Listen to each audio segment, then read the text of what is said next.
Welcome back to the beautiful shores of Milwaukee. This is Mythinformed, a Mythicist Milwaukee podcast.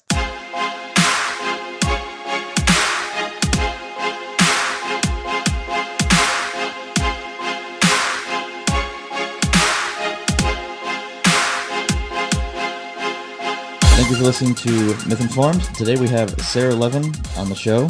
Sarah is a senior legislative representative for the Secular Coalition for America, a lobbying group in Washington, D.C. representing non-religious people on Capitol Hill. She graduated from American University with a degree in international studies, focusing on the Middle East and Israeli domestic policies. Thank you so much for being on the show.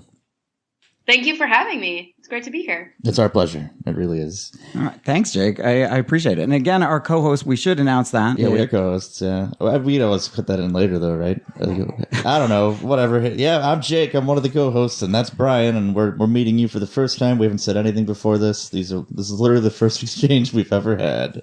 So now you know who everybody is. No, yep, that's okay. We do have a bit. Sometimes we'll rotate in new co-hosts, so we just want to say who it is. I'm Brian Edward, Jacob Wolfa. Obviously, Sarah Levin from the secular.org website, Secular Coalition of America.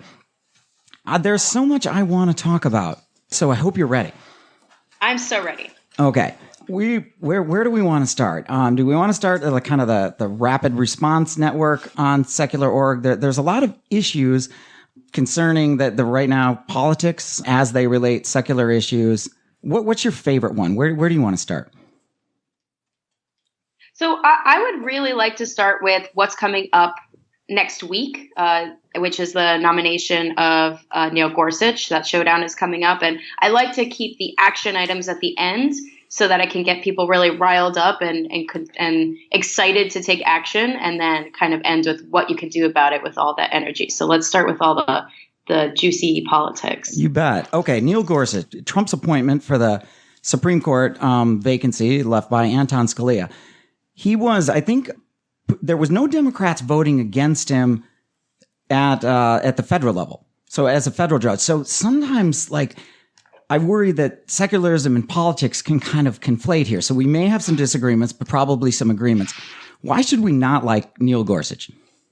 So we are deeply concerned about Judge Gorsuch. The biggest objection that we have is that everything we've seen about Gorsuch suggests that he is fundamentally accepting of this notion the religious right has and their twisted definition of religious freedom. And just to give you a few examples of his record ruling on separation of church and state issues, there was a case called Green versus Haskell County Board of Commissioners, where Gorsuch defended a Ten Commandments display on a public courthouse. And he dissented from the 10th Circuit's majority, arguing that the monument had a, quote, secular moral message. In another case, actually against our member organization, American Atheists, it was American Atheists versus Davenport, Gorsuch issued a ruling defending the Utah Highway Patrol, which had built a 12-foot tall cross bearing the department's official seal. And in his decision, Gorsuch displayed just a complete disregard for the Establishment Clause when he argued that a 12-foot tall cross with an official state symbol did not constitute a government endorsement of religion. And of course, I think the most egregious example that is having an impact on people's everyday lives right now is the Hobby Lobby decision, Hobby Lobby versus Sebelius in 2014, where Gorsuch, and this was actually before it got to the Supreme Court. And so while it was on the federal circuits, he ruled that corporations whose owners have sincerely held religious beliefs could claim an exemption from the Affordable Care Act's contraceptive coverage requirement. And that ruling was later upheld, of course, as you know, in a 5-4 Supreme Court decision, meaning that business owners can now use their religion to deny their employees access to affordable contraceptive coverage. And I might add that that specific case was about contraceptive coverage, but this sets a dangerous precedent moving forward, that an employer can impose their religious beliefs, even if that on their employees, regardless of the religious freedom of their employees. And so with this ruling, Gorsuch became essentially the grandfather of the disastrous Hobby Lobby decision that is we see as one of the greatest legal setbacks for secularism that we've seen in recent years. And so it's going to be really important to pay attention next week. On Monday, the Senate Judiciary will vote to advance Gorsuch's nomination to the full Senate. We do expect that will happen. And I'm sure if you see, there's a lot of debate in the Democratic Party about tactics, but for sure, there is going to be a showdown about this nomination. The Democrats are still very cognizant of what just happened with Merrick Garland. So that's going to be definitely very interesting to watch. But for secularists, what I encourage you to do is go to secular.org, because we do have an action alert that you can take to contact your senators and urge them to oppose the nomination of Neil Gorsuch. Okay. With regard to the Giant Cross case, what was his reasoning behind that? Like, usually they're pretty clear about why they're saying that something is okay, or what, you know what I mean? What was his logic behind that? Because I can't think of how that would be in any way considered secular. Same with the Ten Commandments. Like, holding secular, like, that doesn't make any sense to me at all, frankly. Right. Was there anything? Because I've been told he's very literal. I haven't read the opinion in a long time, so I don't want to guess at what exactly his reasoning was. But generally, what we've seen is that there's this argument kind of around tradition, and this kind of goes to this idea that this was always a creation. So if you believe that there's kind of a historical aspect of the United States Christianity, then typically it's argued that us is basically secular because it's just a part of the tradition. It's kind of very similar to how the courts have ruled on "In God We Trust" on money, which, by the way, just to remind the listeners, was instituted in the 50s during the Red Scare. But that kind of argument is used that, it's not really religious. It's just it's a with the first case I mentioned, Green versus Haskell, he actually argued that the monument had a secular moral message. So Wow. Typically I've seen it tied into this kind of tradition argument. That's unbelievable. Well, I think, that in to try to defend that, I would suppose that if you said thou shalt, stealing, killing, obviously are wrong from a secular point of view. I mean, I think that's kind of thin. But I guess my question is it really Gorsuch's fault or is it RFRA's fault? Because when I've listened to a lot of his interviews for his Supreme Court hearings before the legislative branch, and he seems to me a strict constructionist. He's just applying the law. Whether he agrees with RFRA is one thing, but he has to apply it. But I think that applies to Ruth Bader Ginsburg and Sotomayor and all of those folks. Like, are we blaming Gorsuch unfairly? And that's my concern, because I think it's RFRA. I would argue no. And I think that there, from what I've seen, there is broad consensus among the legal community, as well as the members of Congress who passed the original RFRA in the early 90s, that it was way too broadly interpreted. That RFRA was it, and there is such thing as legislative intent that is considered when judges are looking at how to interpret a law passed by Congress. And it was made very clear by members of Congress who were there when the original RFRA was passed that RFRA in its original form was really meant to protect individuals from overreach by the government, but not to, in any stretch of the imagination, extend those protections to corporations. This was an extension of treating corporations as people, and there is the concept of third-party harm here, where the employees, in the case of Hobby Lobby, are impacted by this decision. The original case that sort of led to RFRA's passage and was sort of the rallying cry of RFRA was a case where a Native American who participated in a religious ceremony where they smoked peyote, which was an illegal substance at the time, was fired from their job.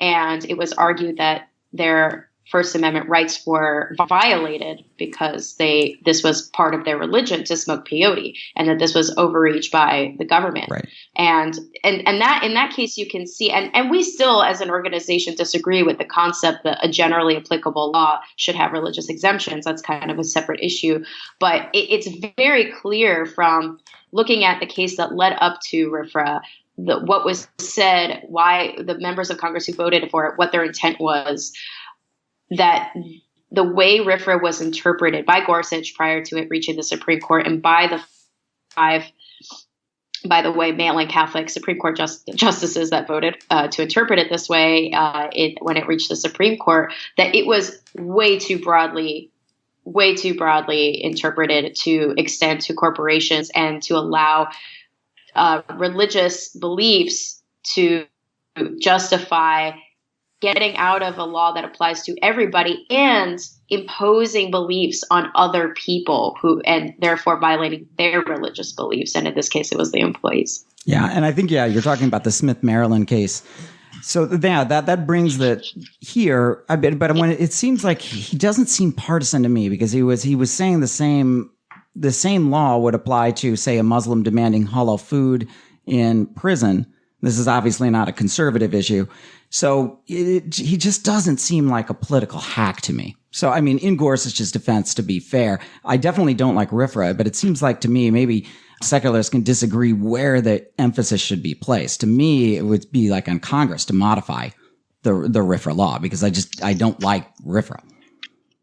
Right. I mean, we definitely I would say that Congress definitely bears the burden of fixing this issue. But at the same time, I would just agree with you. First of all, we're a nonpartisan organization. And I think you're right to say that, at least from the looks of it, Gorsuch could be, very nonpartisan, and I hope he is, because if he's confirmed, then that's a lifelong position, and our judiciary is incredibly important to the checks and balances of our democratic system, and judges should be nonpartisan. But I think it's very clear, very, very clear from his record that regardless of where he falls on politically, ideologically, where he stands on the role of the First Amendment, the Establishment Clause, where he stands on the separation of church and state based on how he's ruled, is fundamentally at odds with the concept of separation of church and state and secularism in this country. So I think secularists, regardless of where you are on the political spectrum, because we represent Republican secularists and Democratic secularists and across the political spectrum, but we all agree that there is a separation of church and state. It's very clear. And our definition of religious freedom is very much at odds with how the nominee has ruled in the past on those issues.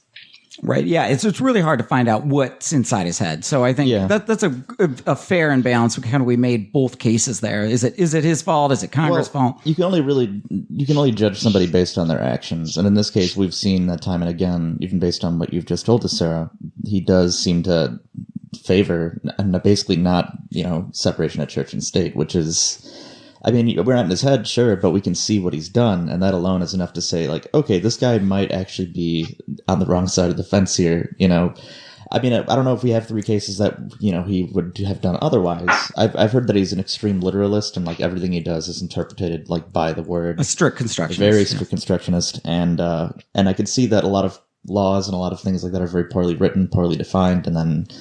Yeah. Is it whose fault is it then? Is it his fault for interpreting it in a literal way, or is it the lawmaker's fault for writing it in such a vague way that can be interpreted so many different ways? I tend to blame the legislature, because I don't want, it's one thing. I agree with the Sarah's contention that, this is not good for secularism for the most part. And let's say he votes against it. But my issue is with the legislature, because I don't want to be on the other side of this debate where you have good legislation put through Congress that makes sense, and then it's overturned by a judge that's too activist. Oh, yeah, that's a good point. So, I mean, but no, Sarah, your point is well taken. I think we're agreeing ideologically, and we have similar views. It's just how best to do it. I think that's fair. And we don't always have to agree in secularism, even if we have the common causes. I do feel we're on the same team. So hopefully you don't feel like I'm picking on you. Thinkers, right? Yeah, exactly. So tell us more. I want to get then maybe into the First Amendment Defense Act. Do you know much about this? I was reading about it. I don't think it's passed. It was submitted in 2015. And it has not been introduced this session. We're definitely keeping an eye on it, and we expect it to be reintroduced. But it is incredibly broad. It is very interesting the way it's written because it protects a very specific, narrow set of beliefs that marriage should be between one man and one woman. And what I think a lot of people don't realize, of course, obviously this is an attack on the LGBT community, but whenever laws are defined this way, or legislation, is defined this way, then it, of course, also impacts unwed mothers or single moms and a host of other people who don't fall with unmarried couples who just premarital sex together. So and it's incredibly broad, not just for that reason, but also because it applies to what it basically does. And this is just taking a broader view. This is the tactic that we've seen in recent years, not just with FATA, but with a lot of kind of so-called religious freedom bills, is that our opposition is trying to redefine the word discrimination and they define the use of the government preventing discrimination based on sexual orientation, based on any sort of religious belief. They call that discrimination rather than the actual action of discrimination, which is when a business or a nonprofit or individual discriminates against another, denies service, denies access to whatever it is. Based on religious beliefs. Right. And so it's very interesting to see the way they write these things because that's the tactic they're taking. They want to take back, they don't like being framed as the bigots. So they call the government the bigots for imposing, the laws that of course apply to everybody on the folks who want to be able to refuse people from entering their restaurants. Or what makes this even worse is when it has to do with government-funded organizations or organizations that get any sort of benefits. So what the First Amendment Defense Act would do is if you're a business or a nonprofit that has a contract with the government or has any sort of tax benefits or grants or anything of that sort, any help, any connection to federal funding, which remember is taxpayer dollars, that the government would not be allowed to do anything to punish or disincentivize those nonprofits, those businesses from discriminating on the basis of that specific belief that marriage is between one man and one woman. And what makes that so dangerous is that it amounts to taxpayer funded discrimination or taxpayer subsidized discrimination. So that's what that would do. So we're definitely keeping an eye on it. We haven't seen a lot of movement. I think Congress is really tied up with Trump trying to get through all his campaign promises with the healthcare debacle recently. But I'm sure we will see that come down the line. I would like to spend some time talking about some bills that have been introduced that we're very concerned about that are regarding the Johnson Amendment that would allow houses of worship to get tied up in partisanship. Yeah, let's get into that. And I did a quick background search on the Johnson Amendment. So and correct me if I'm wrong, Sarah, in 1954, Lyndon B. Johnson was under fire from a conservative group, although it wasn't church-based. And he introduced an act, and then I think he was a senator, that in order to have tax-exempt status, you're not allowed to opine on partisan politics. You can't back a candidate. You can't publicly or oppose. You can't publicly oppose a candidate. But and it seems like there's violations across the board. In 2000, Falwell came out and said, vote for the Bush of your choice. We can't let go or win. Right? That's a joke because there's only one Bush on the docket against Al Gore in 2000. But then also in that same election, a Bronx church who was supporting, I think, Clinton for her Senate campaign were using Satan as her opponent's name. So again, I think that both of those would probably qualify as violations. I wonder if any action was taken. I don't think so. No, and this is the thing.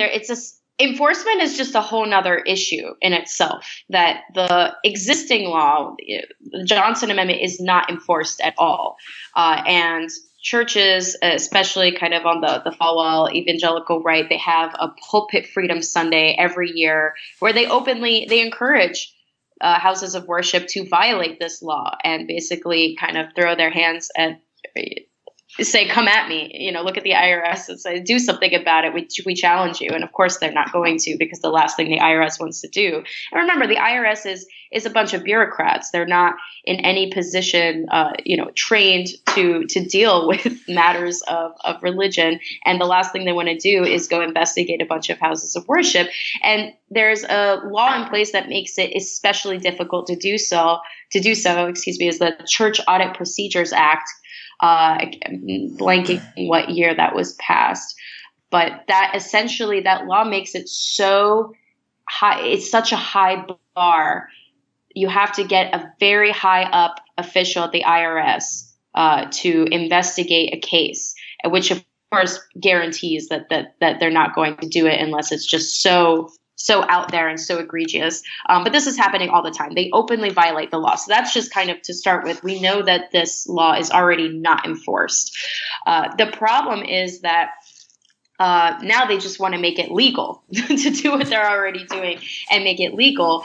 And it would have, depending on how it's done, it could have a huge impact, not just on our politics and campaign finance, but it could completely undermine our entire nonprofit sector. And so we're actually working with the Interfaith Alliance as well as the National Council of Nonprofits, which represents nonprofits of all sorts, represents foundations, and they're very concerned about this as well, because if you repeal the Johnson Amendment in its entirety, because as you said, it applies to all 501c3 tax-exempt organizations, including houses of worship, it could politicize nonprofits, which is not something the nonprofit sector wants, especially since a good chunk of them get government grants. And you can imagine how complex it would be and how messy it would be if you had nonprofits giving money to campaigns while getting government grants. I mean, it's just a whole host of problems. But let me just talk a little bit about why this would particularly impact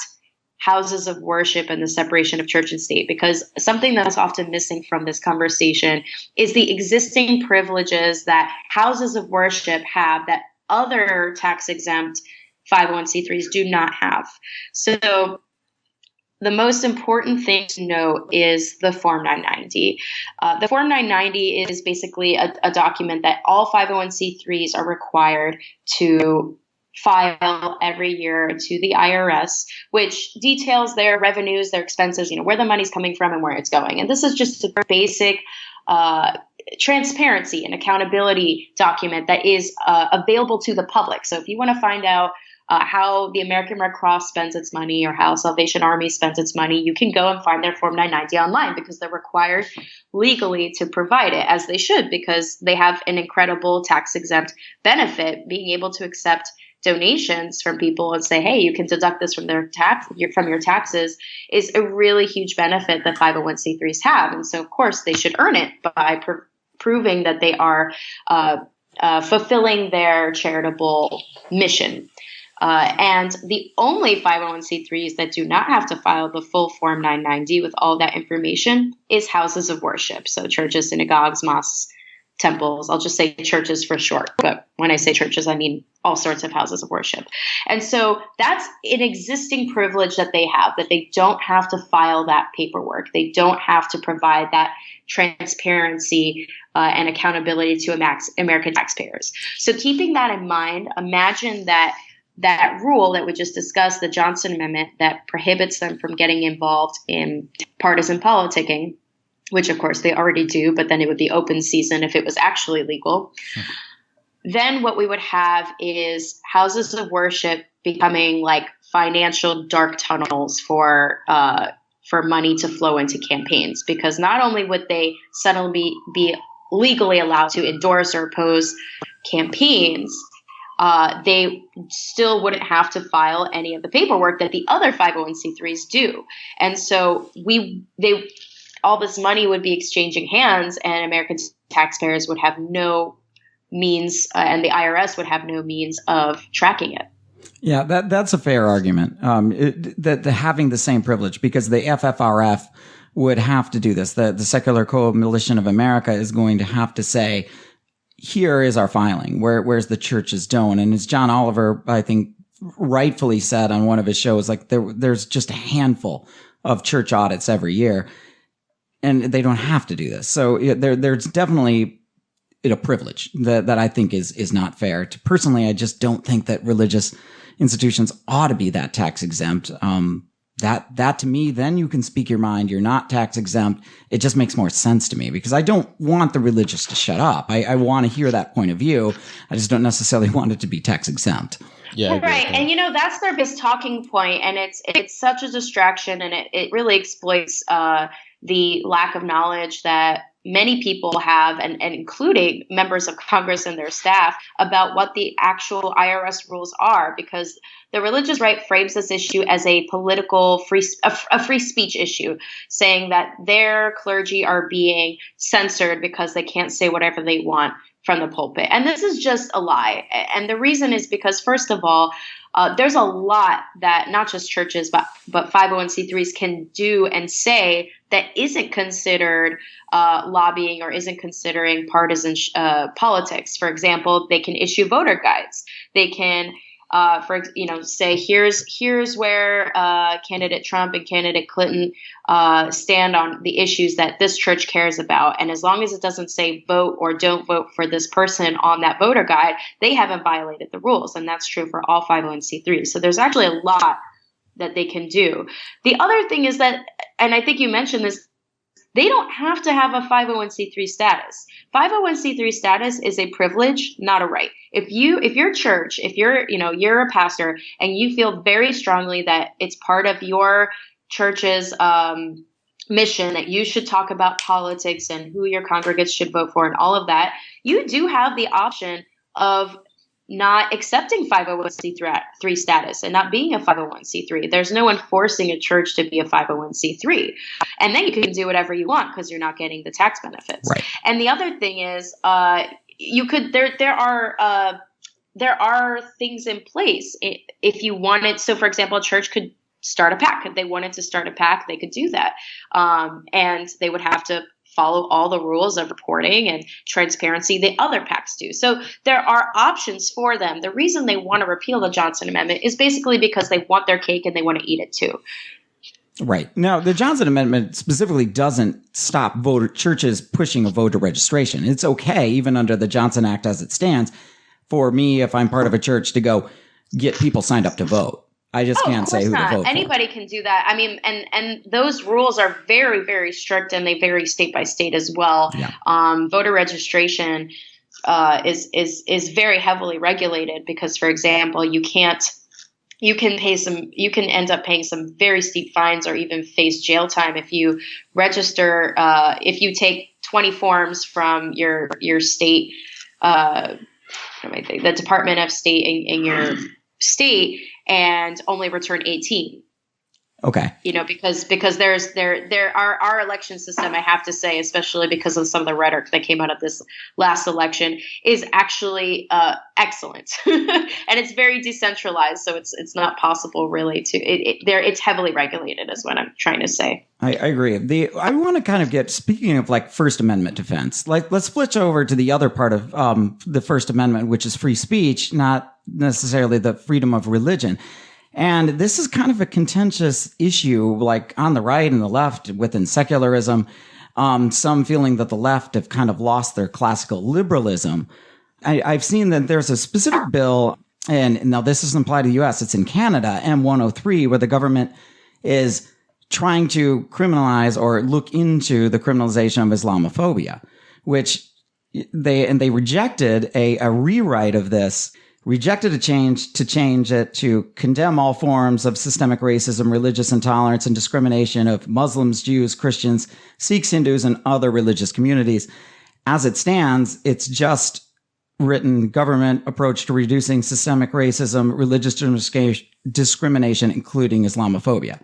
Why single out Islam for special privileges there? To me, even though it's a minority religion, it deserves the same scrutiny as a majority religion.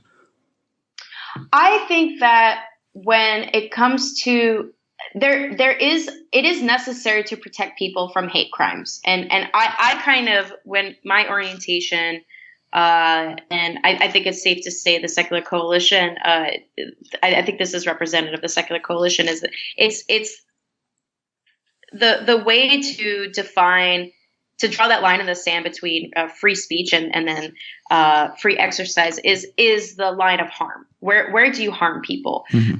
Offensive speech, yes, you have the right to offend somebody.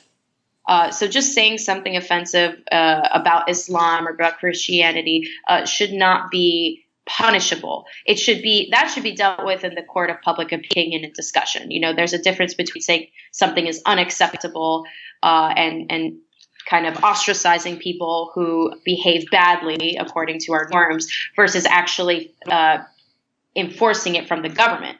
And I'm very firmly in the belief that you should be able to say whatever you want as long as you don't put people in danger. And that's why there is an established what's the word I'm looking for? There's an established principle in the United States that even for us, and we are, the ultimate defenders, supposedly of free speech, relative to other countries, we have limits to our free speech. You can't yell fire in a movie theater. Why? Because you can incite panic and people can get hurt. You can't incite violence. If you are proven to be inciting violence, you are harming people. You are causing people bodily harm and therefore compromising their own rights. And so I am not in agreement that Islamophobia should be criminalized, but of course I oppose Islamophobia. And I think the best way to deal with Islamophobia is through discussion and public discourse and making sure that we punish through society, through our norms, people who spread hate. On the other hand, though, hurting someone because they are a Muslim, attacking a mosque, or banning people from the United States because they happen to be Muslim and for no other reason is wrong. And so I think I'm very concerned about this issue. I think I love that you brought it up. I think that there is definitely a way for secularists to be on the right side. We may make both the left and right unhappy, but with the current political climate. But I think it's especially important now for secularists to be outspoken about this issue. And I have to give a shout out to the Ex-Muslims of North America, one of our member organizations that I'm so proud of, that has been very outspoken about exactly the issue that you just brought up. And they tread that line between free speech and free exercise. And on the one hand, defending the right of a woman to wear the hijab to the beach in France, while also criticizing Islam and standing up against blasphemy laws and apostasy laws that put atheists and free thinkers in jail or in line for execution in many Muslim countries across the world. And so it's important to keep that balance, to understand that free speech is so important, even if it's offensive speech. We shouldn't censor speech, but we should also protect people from harm and from being discriminated against, whether they're Muslim, atheist, or Christian, or whatever it is. That makes a lot of sense. And I noticed on your website that you use the term anti-Muslim bigotry as opposed to Islamophobia, which I think is a good thing. And Sarah Hayter, I think at Ex-Muslims in North America, Fazl Al-Matar, who I've talked with immensely, would agree that that's the correct term, because we can criticize the set of beliefs without criticizing individual Muslim. It's not the same thing. And I do appreciate that you use that term. Yeah, and thank you for spelling that out really clearly. I think this is a really important conversation that needs to be had in the secular community right now. And shouting down, and obviously that this is not so much the secular coalitions of America's issue, but that there is a certain part of an illiberal left, like that shouted down Charles Murray at Middlebury College. And rather than hearing him out, they shouted him down and then later attacked him, as well as a professor at the college that disagreed with him ended up breaking, or at least injuring her, breaking her neck. She had to go to the hospital.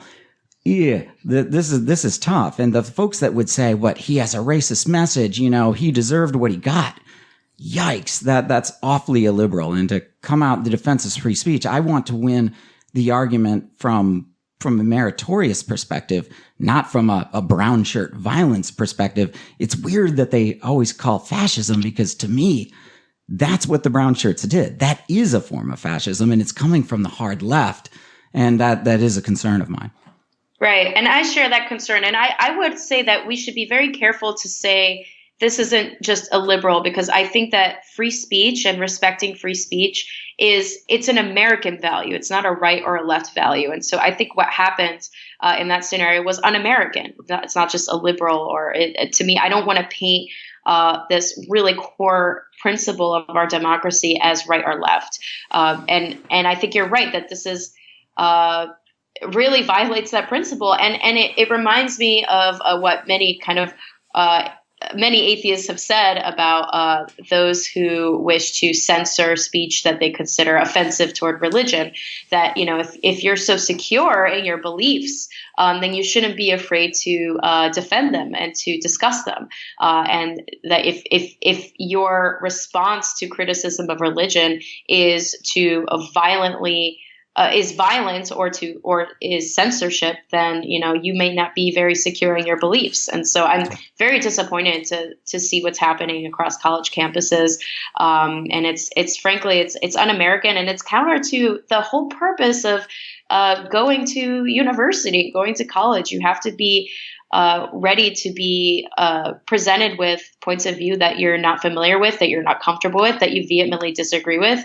And it's great to be presented with those points of view, because if you feel you're in the right, you're going to be even better after meeting those kind of people and having heated debates with them at defending your own point of view and understanding the kind of moral principles that guide that point of view. Yeah, well said. That's very, very good. Moving on, right now we're doing March Madness, right? And I know you're not a big fan of sports, but we are doing a 64-team tournament with the NCAA is doing that. And there was a Texas bill that you voted as the worst state bill in the USA. And I'm wondering, did you guys do a bracketology on the worst state bill to arrive at Texas Bill 651 as the final winner? This is so funny, because this is a project of an educational campaign that I started 2 years ago, but I am just the worst person to launch a sports analogy campaign. I remember I had to rely a lot on my colleague Dan Green that first year to make sure we got the language right with the sports lingo when we were promoting it. But yes, Bad Bill Madness just concluded. It was from March 14th to March 29th. And this was our third annual Bad Bill Madness campaign. It's an educational campaign that pits 16 state bills from across the country into a tournament bracket. I was right. And You were totally right. Yeah, you were. Here I was judging you. I kind of threw that in for humor, but it really was. Okay, wow. I nailed it. No, it really was. We're very serious about this. And so we have people vote via social media on which bills they think is the worst, round by round. And so, of course, as you said, the winner that won the infamous title of Worst State Bill of 2017 this year was Texas SB 651. And this bill, the reason it won the worst state bill, I think it was a good winner, was that it would prohibit the state from taking action against licensed professionals who refuse to comply with professional standards due to their religious beliefs. So if it were signed into law, for example, doctors with religious objections could refuse to perform certain medical procedures, teachers could refuse to report religious bullying, and therapists could subject patients to the dangerous and discredited practices of gay conversion therapy. And it goes on and on and on. So licensed professionals is a very, very broad term. Yeah. And it's very concerning that it includes professionals that are taxpayer funded, like police and teachers. The bill is currently awaiting a vote in the Senate Business and Commerce Committee in the Texas legislature. And we have sent out an action alert. So if any of your listeners are in Texas, please go to secular.org. You'll see action alert in Texas and click it. It's super easy. You just fill in your address and you'll send a message to your state legislators urging them to oppose the bill. But I would like to highlight a few of the other MVPs. Can I ask real quick? Did you seed them? Was Texas 651, was that a 1 seed, or did it come up from like a 6 seed and like upset? Are you serious, bro? You got me. I have no answer to that. It's still fun. It's still fun. I just wondered if, did it beat somebody in the first round that would have gotten second? But go ahead. Tell us our honorable mentions, perhaps the final four, if you will. Ooh, I got MVPs. Did that give me any credit? Yeah, that counts. Yeah, that counts. So we have Wyoming, HB 135. It was titled the Government Discrimination Act. So this bill would legalize discrimination by allowing individuals, businesses, nonprofits, or taxpayer-funded organizations to deny any service that conflicts with religious beliefs about marriage being between a man and a woman, or beliefs about gender identified as biological sex. So this will probably make you think of FOD a little bit, and it's kind of just a different version of the First Amendment Defense Act, of course, on the state level in Wyoming, and going a little bit further to include the gender identity piece, so the very specific attack on the trans community. And the impact of this bill would be really far-reaching as well. Adoption agencies could just refuse to turn away same-sex couples. Homeless shelters could discriminate against LGBT persons in need. Businesses could refuse service to members of minority faiths. And it would also kind of HB2 style North Carolina do away with local non-discrimination ordinances, making it pretty much impossible for any local town or municipality to enact or enforce protections for these vulnerable members of their communities. But luckily, after facing a backlash, again, North Carolina style, the bill was withdrawn from the state legislature, which is maybe why it didn't make it to the honorary title of worst state, although Texas is pretty bad too. And there's an Alabama bill that was a runner-up, HB 180. That would allow one specific Alabama church. It named a specific church in the legislation to operate and oversee its own police force.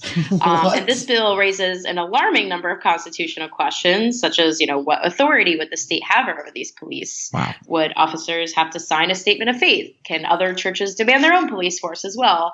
And just to quote a representative who was supportive of this bill, it said, this was Representative Connie Rowe, Republican from Jasper, Alabama, said the church officers will, quote, conduct their own investigations. They will conduct their own security. They will make their own arrests. And instead of calling on the local law enforcement agency to take over the particular situation they're trying to control, they will do that themselves. Wow. And just to give some perspective there, this is not, it's similar. It's a different bill, but it definitely rings of our 2016 winner of Bad Bill Madness last year, which was the Mississippi Church Protection Act, which and this did pass into law.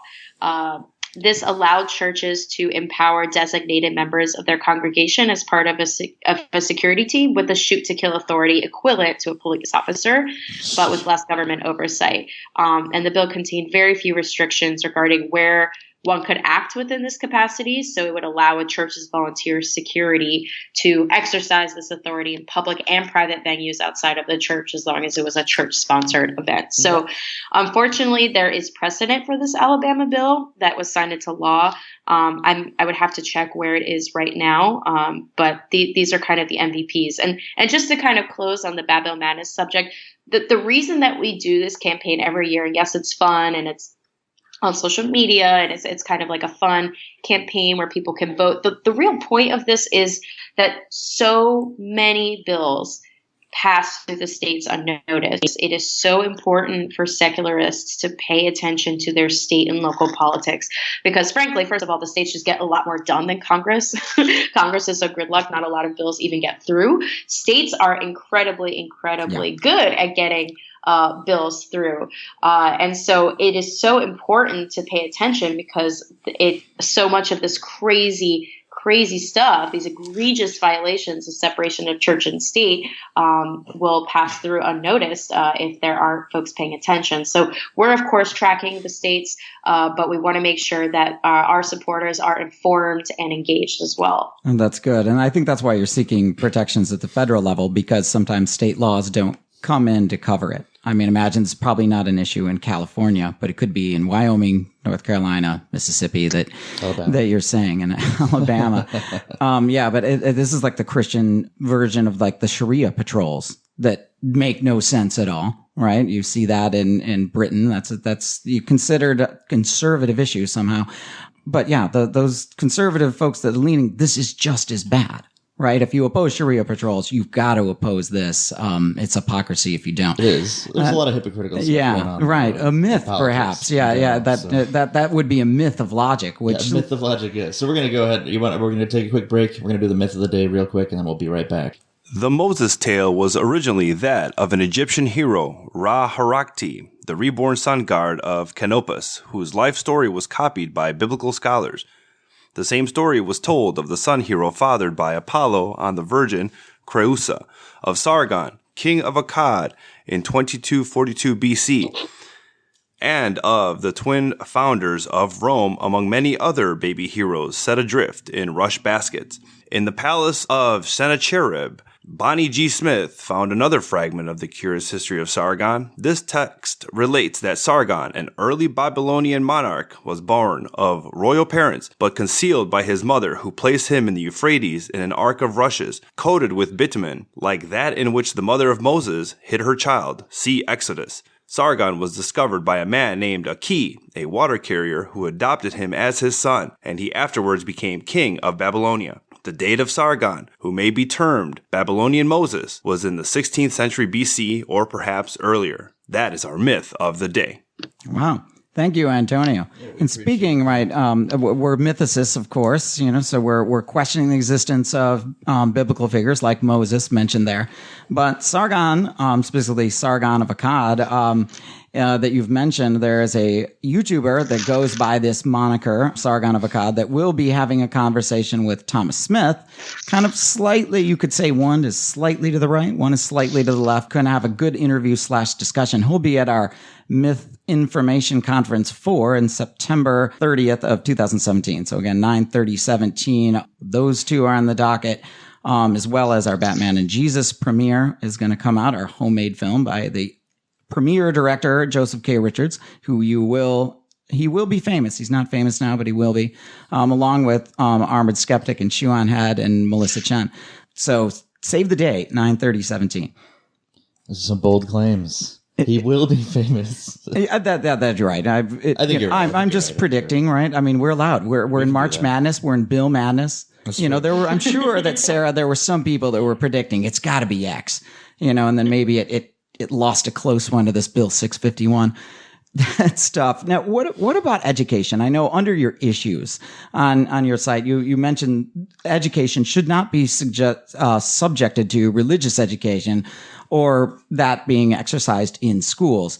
And I was actually recently listening to Tucker Carlson, right? I don't want to be in a bubble. So, you've got to listen to different points of view. You don't have to defend yourself. And there was a point where I thought he had a good one. Like, there was an Access Islam that went into some schools. They were teaching people about how to interpret Quranic hadiths and different surahs of the Quran. All right, so different verses of the hadith and different surahs of the Quran. And I thought, wow, this is the same thing as saying, this is what Jesus wants. Why is this funded? And even by the Department of Education, they back checked the website, and it seems like Access Islam does get some money from the Department of Education.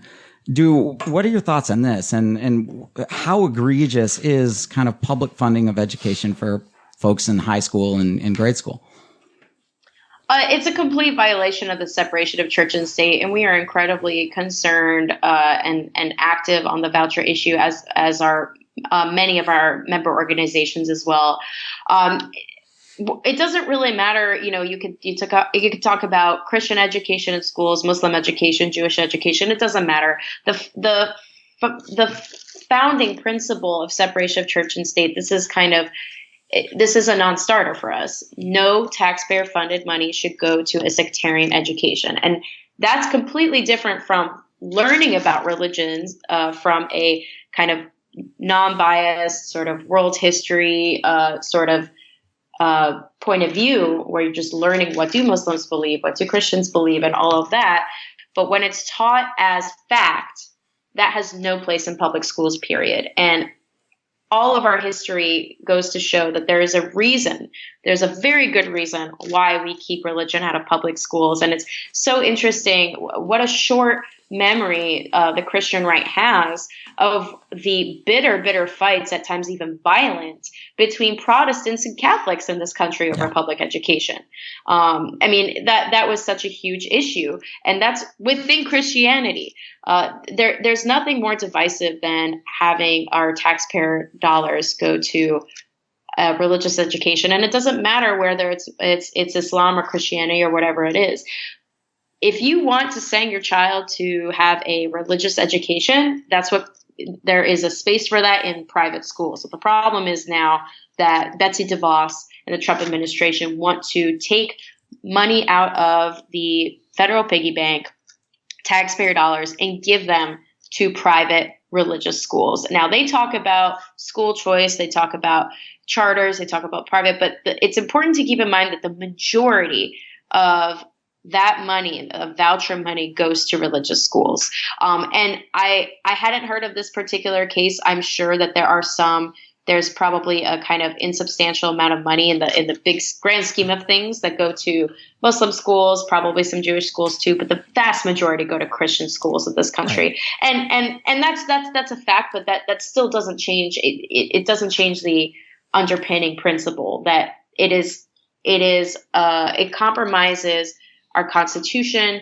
and no matter what, if it's a school that's open to everybody, and you are a child going to a school and you are the religious minority, and a different religion from the one that you're taught at home is taught as fact in your public school, that's exclusive. It's discriminatory, and it's not what you're there for. There are plenty of opportunities for parents and communities to teach whatever religion they want to their children and their families. Taxpayer-funded public schools are not the place. Yeah, I agree. We're completely with it on that one. That wasn't actually specifically for an Islamic school, but rather kind of to introduce Islam and what this is to other schools. And while I agree with that sentiment, while I agree with, that there's a lot of people that don't know anything about Islam. You have bigots on one side. So you have your reactionaries, you have apologists. Trying to get to the middle is hard. And I just don't think that school is the way to interpret verses. I mean, we can talk about, the history of it, but how you're going to write even on Christianity, how are you going to say what Catholic version, Protestant version, same way with Islam, you're going to teach us from a Sunni or Shia perspective. This is tough. Or even within we shouldn't touch it. There's so many. There's different schools of thought within Islam. It's just not possible to represent all of them. I remember the way I was taught in high school. I thought was very appropriate when we learned world religions, and we learned the basics. What is the difference between a Sunni and a Shia? Why is there that split? What year was this religion founded, and where? What are the religious texts that they study? What is the foundation of being a Muslim? Oh, you have to believe in Muhammad as the only prophet and Allah is the only God. There are some basics you can cover without getting into the verses, just like how many Muslims are there in the world? What is the founding, the definition? Maybe a little bit about where are the disagreements? Well, Sunnis and Shias believe this. There are Druze and there are Ahmadiyya Muslims, and they're minorities and they're considered this way and that way because of this historical. There's a way to do this in a historical, scholarly context that's not ideological, that's not teaching things as fact. And I think that's really important to learn about different religions, and including minority faiths, whether it's Wiccans, Buddhism. I think that's great for kids to learn. It's important to learn about people different from you. But unfortunately, the way things are now, this has been too politicized instead of really putting education first.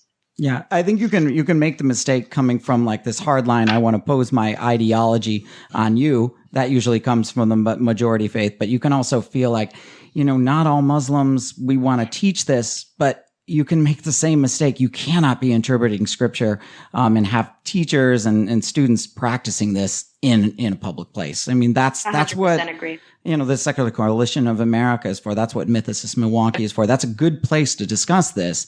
Let's leave it out of our schools. So we're getting to the end of our show now. I wanted to, bring everything back. I know you were saying you wanted people to be active, and honestly, when I'm hearing all of these things about things we essentially seem powerless about or feel powerless about, what can we do? Like, what can we do to fix a lot of these issues? We need to know what to do. I would be happy to. I don't think she's going to say pray, but go on. I hope not.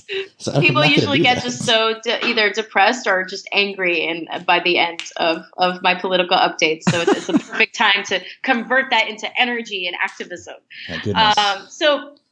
First of all, I just want to speak very, very briefly about the Secular Coalition for America and what we do and how getting people involved is such an important part of what we do. So we're your lobbyists in Washington. We're based in D.C., where we have access to the White House and the Hill. Until Trump was elected, we were having weekly meetings with the Obama administration. Right now, we're actually on our way to finishing our 100-day pledge to our supporters, which is by April 30th, we'll have met with all 55 new members of the 115th Congress.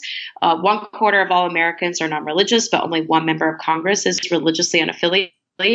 And so it's important to us to make sure that members of Congress know they have secular constituents and that those constituents have a voice on Capitol Hill that's there to hold them accountable. So we're meeting with members of Congress and their staff on a regular basis, not only talking about the issues that we've discussed today, but also just raising respect and visibility for our constituents. I spent a lot of time explaining on both sides of the aisle to staff and to members of Congress who our constituency is and is not. And we offer ourselves as a resource so that those offices know that if they want to learn more about humanists, secularists, that they would meet secular constituents in their district, that we are there to serve them as a resource. So we do this, we lobby, but of course, we need the backing of our constituency to speak up, to have more influence. And so that's why action alerts and our rapid response team, that's where that comes in. So first of all, the easiest thing that you can do if you're a really busy person, there's really not a whole lot you can add to your schedule, but you still want to do something, go to secular.org and sign up for action alerts. We're tracking all this legislation on the federal level and the state level. All you have to do is sign up and you get action alerts straight to your inbox, both federal and for your state. And you just fill out your address and you can send a letter to your member of Congress. And these are really, really important. They do read those letters. I know a lot of people get frustrated if they get a form letter back, but just keep in mind, I know because I interned in a Senate office, that they actually do read those. They may not have a personalized letter to you, but especially when it comes to really contentious issues, especially if a legislator is on the fence which way to vote, they literally end up tallying the for and against. So numbers do matter. So don't be discouraged if you get a form letter back. Quick question. That's actually really, really good. We have our rapid response teams where we're sending people to town halls. So if you sign up for the rapid response team, if you go to secular.org and then go to take action and then join our rapid response network, what you're going to get is you're going to have to sign up according to your congressional district. So when your senator or when your representative is coming to town, you're going to get an alert with information about the date, time, and location, and a question for you to ask. And right now we're getting members of Congress on the record about the Johnson Amendment.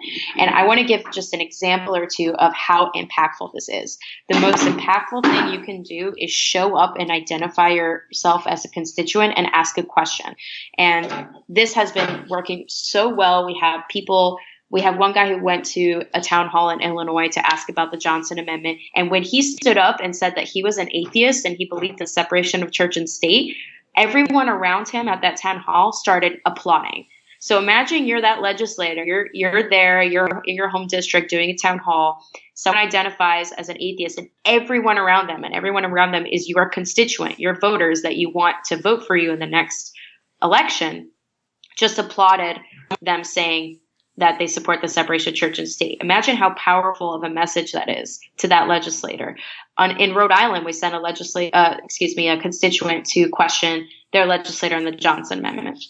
The legislator didn't know a lot about the Johnson Amendment, and Sure enough, a few weeks later, they personally followed up with that constituent and took a position aligned with ours against repealing the Johnson Amendment. So that's just two examples. And actually, I was checking my email just before I joined you guys, and I got another email from someone who did a town hall in South Carolina for Lindsey Graham, and asked him about the Johnson Amendment, and he didn't take a position. And the reason this is important is because this information is what we take back to the Hill. So when a constituent goes to a town hall and gets their legislator on the record, we follow up on the Hill. So we go and we schedule a meeting and we say, hey, we know that so-and-so just went to talk to you at this town hall, and we noticed that you didn't have a position yet on the Johnson Amendment. We want to give you our point of view and why we think that you shouldn't vote for a repeal. So the lobbying that we do here on the Hill, it has to be backed up by constituent action on the ground, because at the end of the day, these legislators want to have connections with the voters that they think are actually going to show up in the next election. So if you can show that you are an organized constituency that's paying attention to their votes, paying attention to their positions, that's going to actually show up to their office, show up to their town hall, that's how you build influence. So we have the tools to empower you to do this. All we need is people who are willing to show up and take action. Yeah, I think that's what they call a grassroots campaign. So, and then that's fair. I think that's what we want to do. You have to change hearts and minds. You can't legislate like thinking from above. So, take action on wherever you stand. Obviously, we just agree a little bit on the Gorsuch issue, but for the most part, separation of church and state, we're solid. And I think bringing that up in a town hall is absolutely fair.